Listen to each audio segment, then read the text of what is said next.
Okay, good day everyone. Okay, our topic today will be about the Republic Act number 65006 and Republic Act number 111. Okay.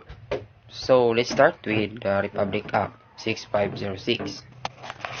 An act creating the Board of Examiners for Criminologists in the Philippines and for other purposes, which was approved and being effective on July 1, 1972. Okay. So here we have the qualification for examination. Any person applying for examination and for a certificate shall, prior to admission to examination, establish to the satisfaction of the board that he at least 18 years of age and citizen of the Philippines. So dapat kung mo kuan ka kung para matikag kanang kuan qualification for examination, dapat at least 18 years of age ka and citizen of the Philippines.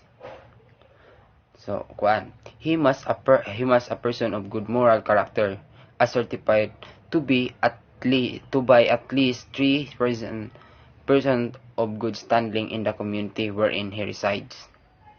So if kanang apply, you are taking the qualification for examination, so dapat na kay kanang good moral character, which is kanang mas certified by at least 3% of good standing in the community wherein he resides. So ang sila ang maghatag og proof sa imong good moral character. Ang kanang good moral character pwede nyo na makuha sa mga kuan sa imong barangay, no? Kung maay ka nga tao na makakuha ka na, tagaan ka, isyuhan ka na sa barangay nga with seal, no? Makuan man ng good moral character nimo, ma-define matagal siya legitimate siya ba? Legit siya nga pagkakuan kung ana siya seal sa imong barangay, seal sa school, or sa seal sa imong company. Okay. Letter C, he must not have been convicted of a crime involving moral turpitude. So dapat dili ka involved with any crime, no? Dapat ang imong limpyo kag record. So dili man pud ka kakuha og kanang good moral character kung naka-record na ka sana convicted ka with any crime. Okay. He has graduated in criminology from a school, college, or institute recognized by the government after completing a 4-year Sicilian collegiate course leading to the degree of Bachelor of Science in Criminology, provided that holders of Bachelor of Laws degree may, within 5 years after the approval of this act, take this examination after completing of at least 94 units, criminology, law enforcement, police science, and penology subjects. So dapat haya ka mag-qualify aning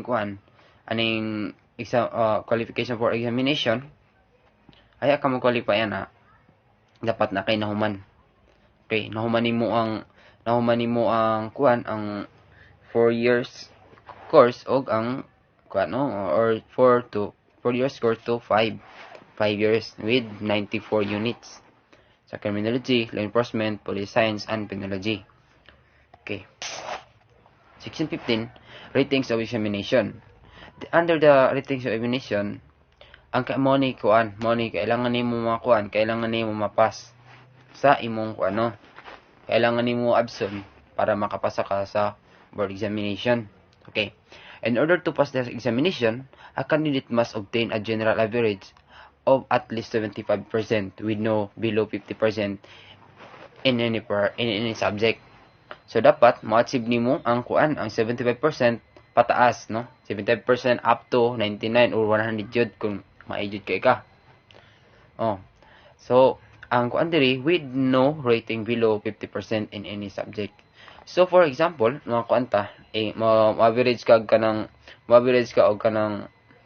for example 90%. Pero na kay sa isa ka subject na ni rate ra ka og kanang 49%, dili ka ma-qualify as dili ka magkalipay sa as a criminologist or dili ka matawag nga board passer matod pa nila, no? So ang kailangan nimo diha dili man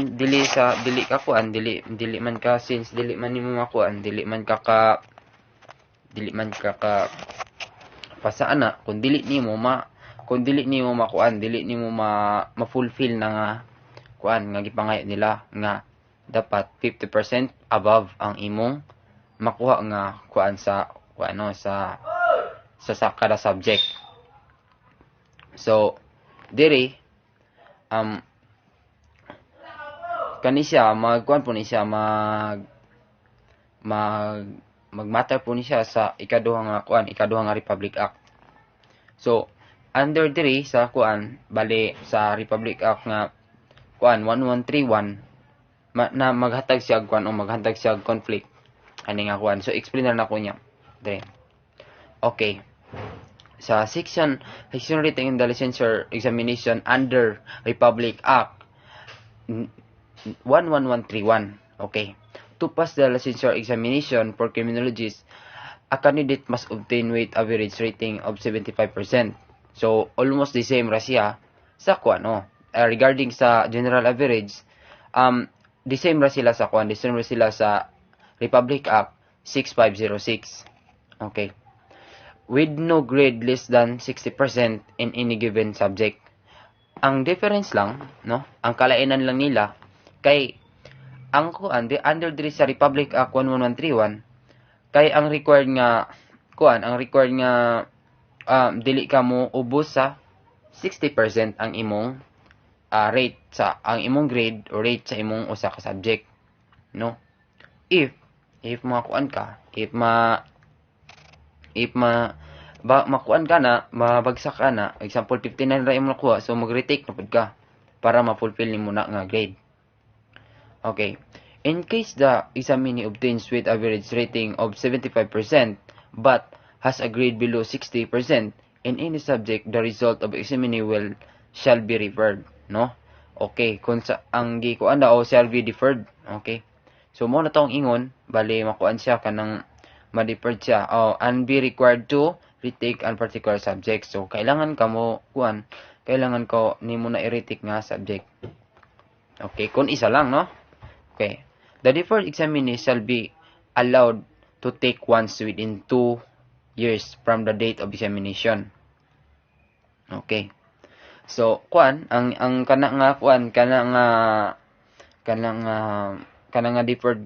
deferred nimo nga or kanang kailangan nimo i-fulfill nga kailangan nimo i-retake nga subject once ra nimo within 2 years from the date of examination nimo ma-retake. Okay, and shall be required obtain a grade not lower than 80% on the subject. So since kay mo retake naman ka to, dapat dili mo ubos sa 80% ang imong nga subject nga imong gi-retake. So mas taas ang required since retake naman na nimo siya. To be considered as to have a passer of the licensure examination. Okay, in the examinee failed to retake after lapse of 2 years or failed to get passing mark of 80%, the examinee shall retake all the board subjects. So for example, nabagsak ka atong retake na ka sa isa anak ka subject. Then ang result kay nabagsak gyapon ka kasi since mas dako naman gud nga required nga mas dako naman gud required nga rating ang ilang gipangayo. 80% naman gud. Pero unlike sa una, primero nimo nga first take nimo kay ang sa isa ka subject required 60%. So out of 100 bali dapat makakag mas 60, no? 60% imong kailangan kuhaon sa 100 items. Okay. Then karon ang gingon diri kay that examinee shall retake all the board subjects. Since kay nabagsak ka sa imong sa ilang hatag nga chance, no, mag-retake na pud ka sa tanan nga subjects. So mahimuan na mag-take na pud ka og board examination balik tanan nga subjects. Okay, an examinee who failed 3 or more board subjects shall be deemed to fail the board examination. Okay. Kung kuan pod, for example, ang imong na fail nimo dili lang isa ka subject, tulo jud, no? Tulo ka subject imong na fail. Kay naman jud na makuha nimo. Bright ka ni nga subject pero sa uban medyo dili nimo baluarte.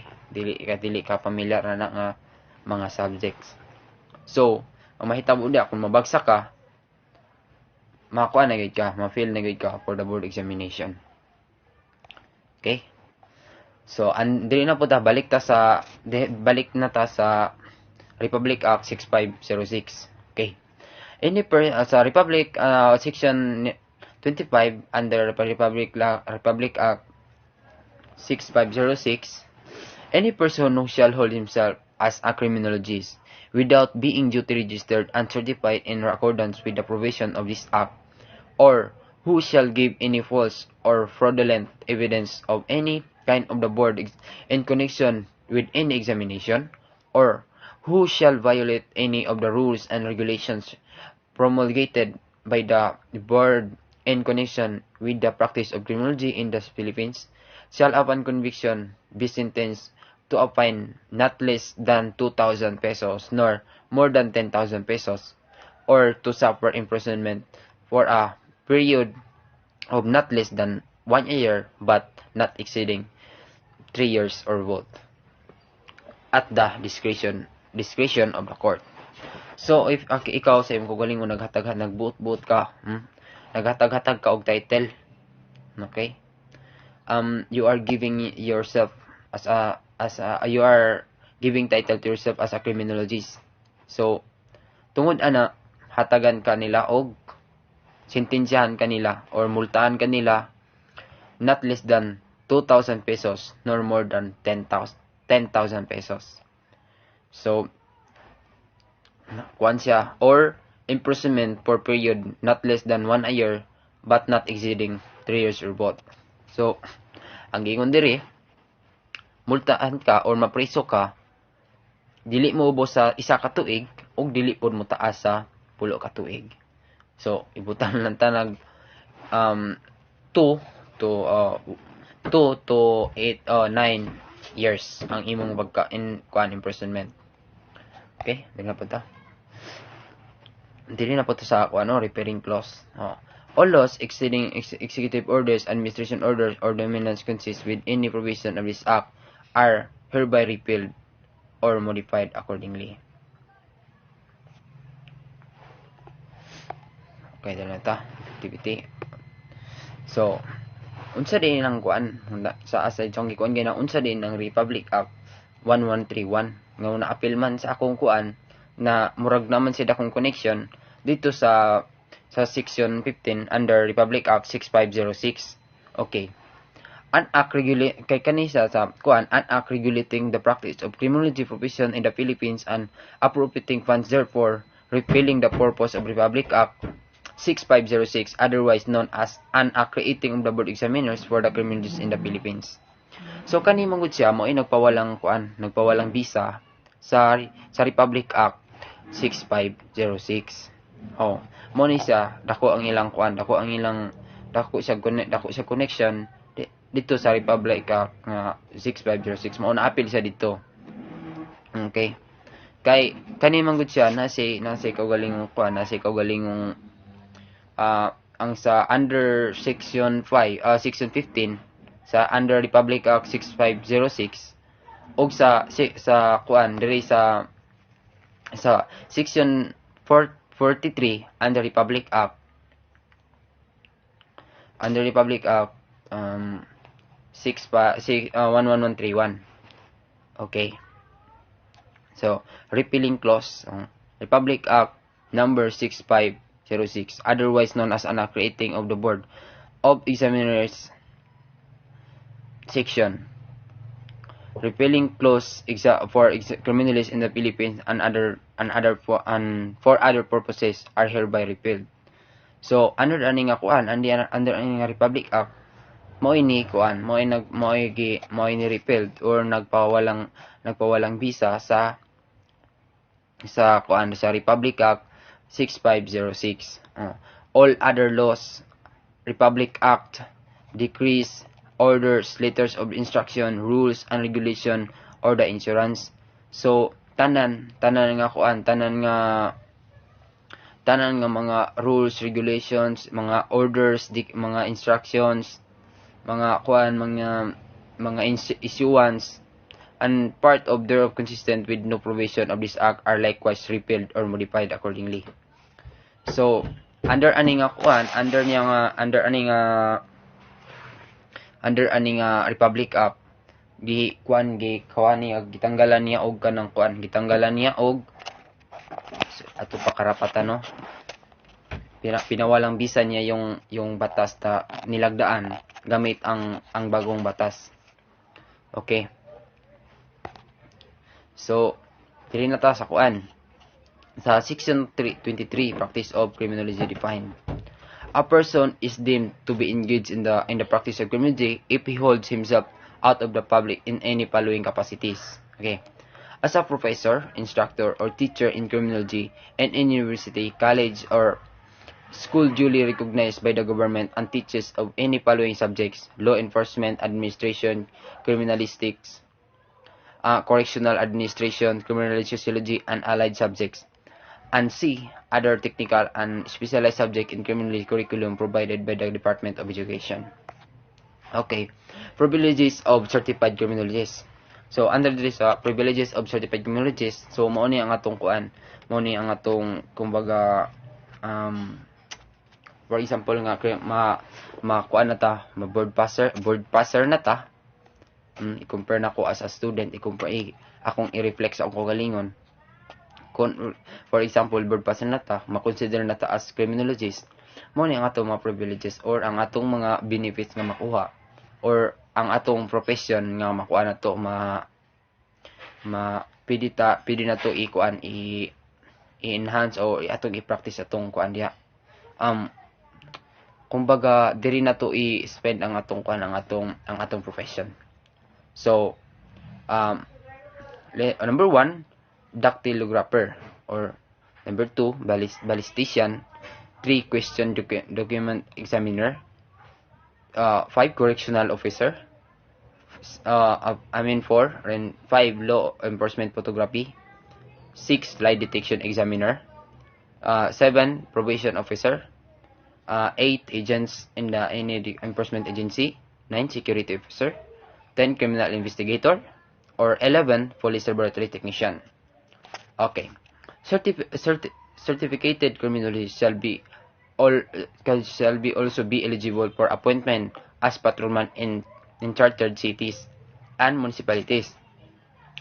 Okay, so if makuha na ta, eligible na ta as eligible na ta nga uncertified criminologist, kuha na ta, pili ta i-appoint para sa magpatrol sa mga any chartered cities and municipalities, provided they possess the general qualification for appointment provided in section 9 Republic Act number 4864. Okay, sa ani nga kuan, sa any other explanation ani nga kuan, ani nga section kay nasa kuan, nasa Republic Act na 4864. Ma-explain na siya dito. Okay. So, mao lang to ang ini sa kuan, ang sunod nga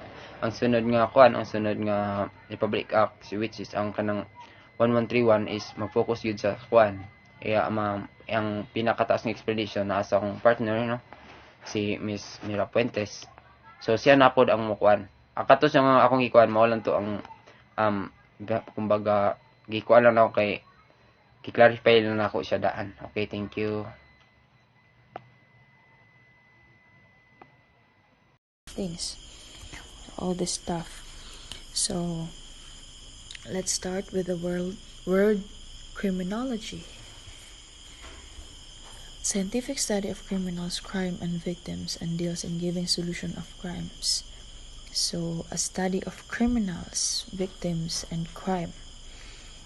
That's the reason why we study these 3 words, because it is included in the study of criminology, and actually the main point why we have criminology. and deals in giving solution of crimes.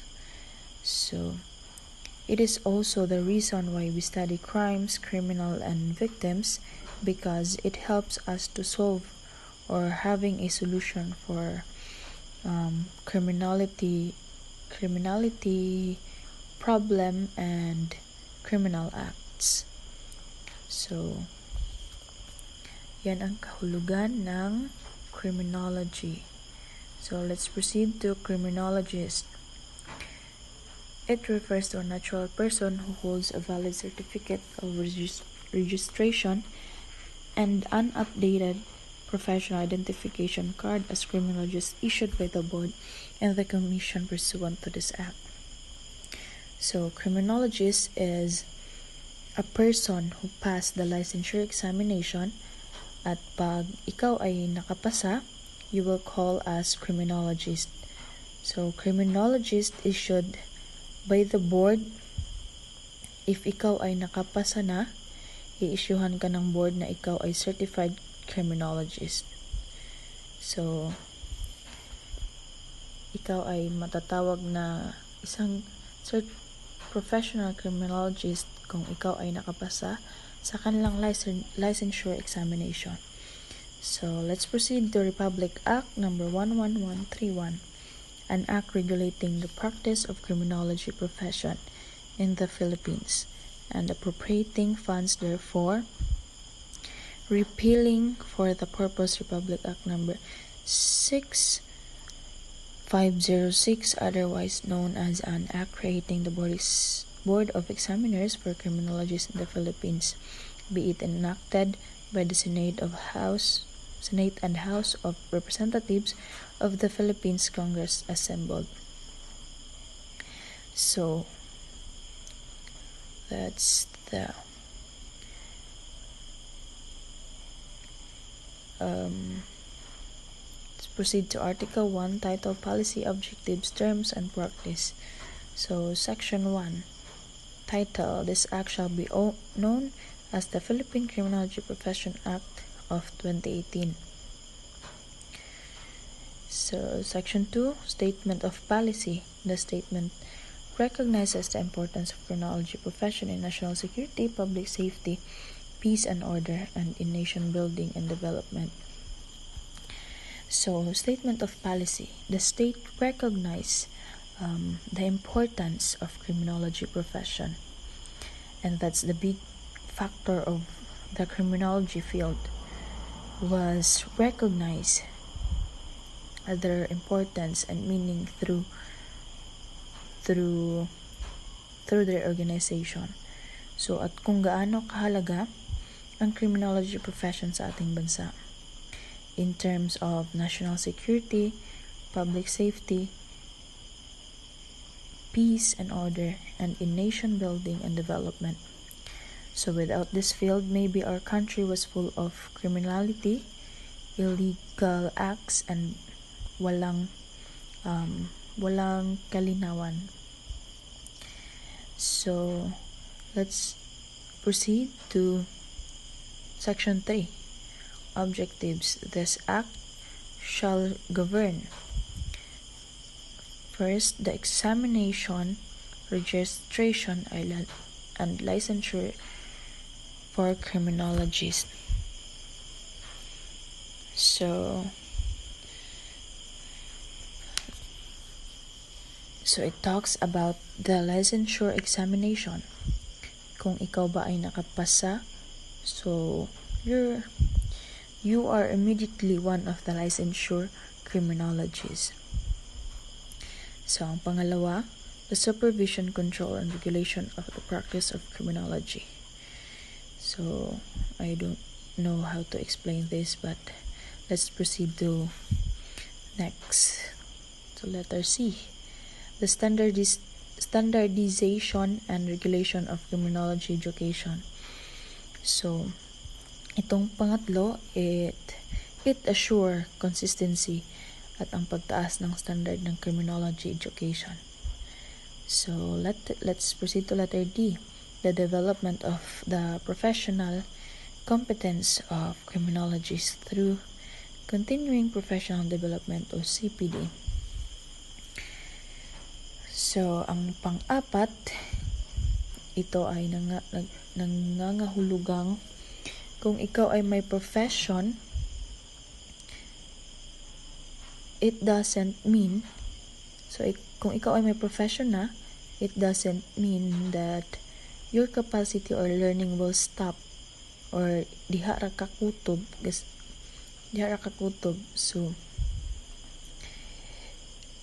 So dili magsalig kung nakuha na ang profession na imong gusto.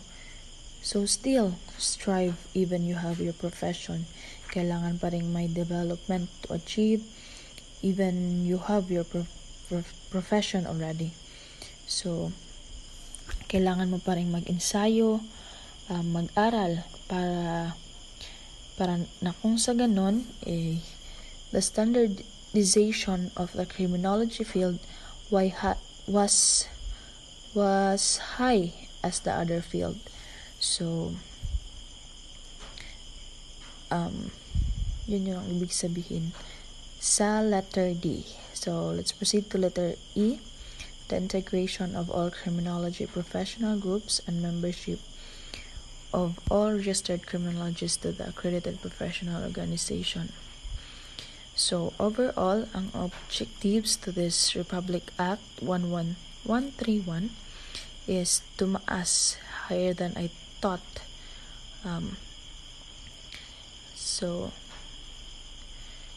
Higher than I thought it was.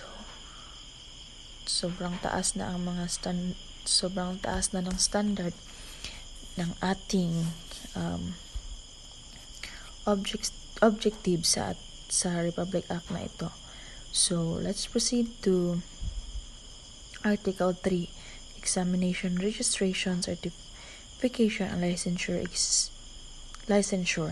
Section 13, Passing the licensure examination requirements, except as otherwise specifically allowed under this Act. Applicants for registration for the practice of criminology shall be required to pass a licensure examination as provided for in this Act in such places and dates as the Commission may designate. In this resolution thereof, on the master schedules for all licensure examination in accordance with Section 7 of Republic Act number 8981. So, if you choose to proceed this course, you'll be going to test yourself in passing the licensure examination and also the requirements. So, ang pagkakaalam ko is 5 times ka lang mag-exam, and if di ka nakapasa sa 5 oportunidad na yan, so you'll be given another chance. So mayroon pang isang chance na kung saan tinatawag nilang refresher course, which means mag-aaral ka lang ulit para makuha ang certificate na yon. At yun ay isa sa mga ipapasa mong requirements if gusto mo ulit mag-take ng board exam. So, mag-aaral ka lang ulit based on my research. Mag-aaral ka lang siguro ng mga 6 months, tapos pag natapos mo na yung refresher course, so makakatanggap ka ng certificate at yun ay ipapasa mo kung magte-take ka ulit ng board exam. So let's proceed to Section 14, Qualifications of an applicant for the licensure examination. An applicant for the licensure examination for criminologists shall satisfactorily prove that one possesses the following qualification. So this first certificate na yun, at yun ay isa sa mga ipapasa mong requirements if gusto mo ulit mag-take ng board exam. So mag-aaral ka lang ulit based on my research, mag-aaral ka lang siguro ng mga 6 months, tapos pag natapos mo na yung refresher course, so makakatanggap ka ng certificate at yun ay ipapasa mo kung magte-take ka ulit ng board exam. So let's proceed to section 14. Qualifications of an applicant for the licensure examination. An applicant for the licensure examination for criminologists shall satisfactorily prove that one possesses the following qualification. So this first must be a citizen of the Philippines or a foreign citizen whose country state has reciprocity with the Philippines in the practice of criminology. So must be a citizen of the Philippines. So kailangan isa kang citizen dito sa Pilipinas or a foreign citizen kahit na ikaw ay galing sa ibang bansa. Kung ikaw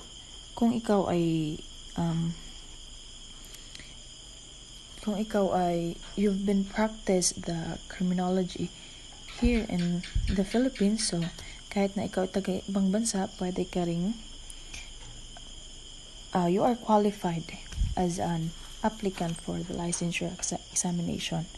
So letter B, must be a good moral character, good reputation, and of sound mind and body, certified by the school where he or she graduated and the barangay where he or she lives, unless the examinee is a foreign national. A certificate from any professional of good standing will do. So good moral character, kung ikaw ba ay mabuting citizen sa iyong barangay, kung wala ka bang mga records o sangkot sa mga krimen, o wala ka bang mga records tungkol sa mga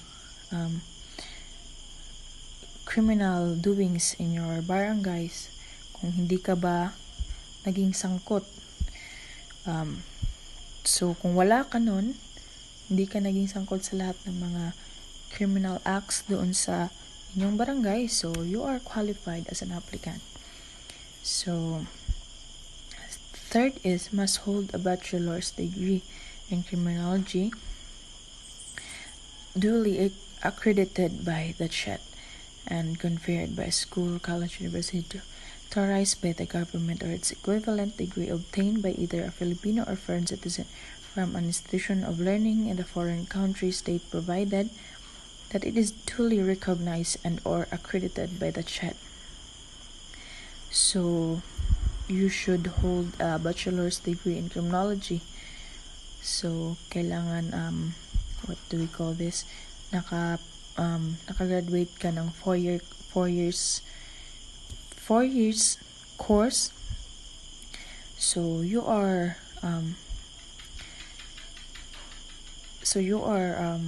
qualified as an applicant,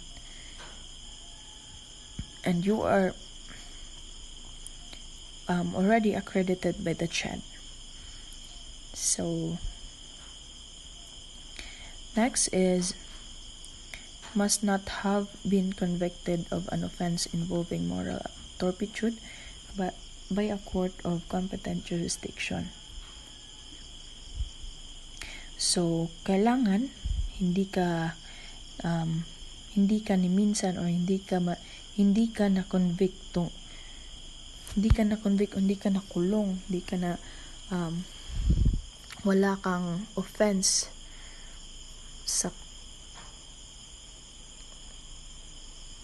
you are not convicted in any, what do we call this, criminal acts or sangkot sa isang kaso. So dapat wala ka nun para ikaw ay maging qualified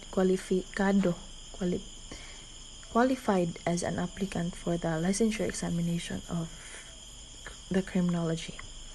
So next is those who failed 5 times, whether consecutive or cumulative, in a criminology examination must present a certification issued by a reputable institution duly recognized by the CHED that such applicant has satisfactorily completed a refresher course in criminology.